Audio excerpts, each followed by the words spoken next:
Praise the lord. మన ప్రభువుని రక్షకుడైన యేసుక్రీస్తు శుభనామమున మీ అందరికీ నా హృదయపూర్వక వందనములు తెలియజేస్తున్నాను. అందరూ బాగున్నారా? దేవుడు ఈరోజు వాగ్దానముగా ఇచ్చిన మాట ఇర్మియా గ్రంథము 33వ అధ్యాయం 3వ వచనాన్ని ధ్యానం చేసుకుందాం. నాకు మొర్రపెట్టుము, నేను నీకు ఉత్తరం ఇచ్చేదను, నీవు గ్రహింపలేని గొప్ప సంగతులను, గూఢమైన సంగతులను నీకు తెలియజేతును. ఇక్కడ మనం చూసినట్లయితే నాకు మొర్రపెట్టుము, నేను నీకు ఉత్తరం ఇచ్చేదను. మనం అనేక సందర్భాల్లో మన అవసరతల కొద్దీ మన దగ్గర ఉన్నవి ఖర్చు చేస్తూ ఉంటాం.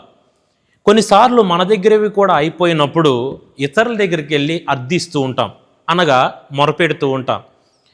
కొన్నిసార్లు మన ఆశలు నిరాశపడుతున్నప్పుడు దేవుని యొక్క వాక్యం సెలవిస్తుంది, నాకు మొరపెట్టుము, నేను నీకు ఉత్తరం ఇచ్చేదను, నీవు గ్రహింపలేని గూఢమైన సంగతులను తెలియపరుస్తానంటాను.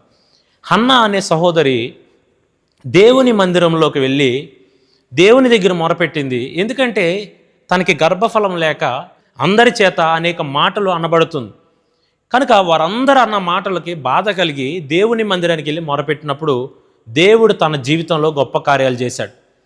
దేవుడు సమూయేలు అనే కుమారుడిని తనకు అనుగ్రహించారు.